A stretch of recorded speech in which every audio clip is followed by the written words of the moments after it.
qu'un canot d'agneau, donc vous allez chez votre boucher, soit vous achetez un carré d'agneau, en fait il faut le désosser complètement et ça vous fait un cylindre d'agneau. Donc pour cuire ce canon d'agneau, en fait vous assaisonnez une assiette ou une plaque de fleurs de sel et de poivre. Vous posez votre canon d'agneau sur l'assiette et vous réassaisonnez le dessus.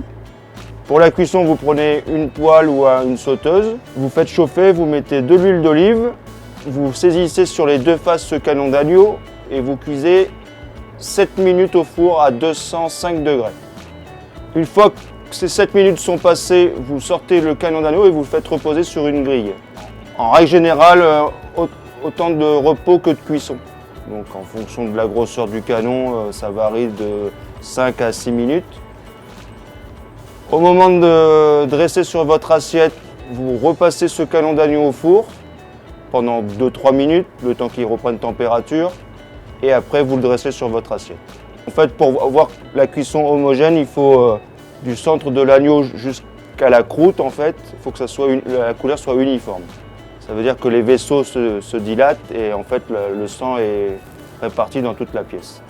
On voit que la cuisson est parfaite quand on voit qu'il n'y a pas de sang qui coule dans l'assiette ou dans le plat dans lequel vous l'avez dressé. Et c'est identique pour toutes les autres pièces qui sont servies rosées ou saignantes.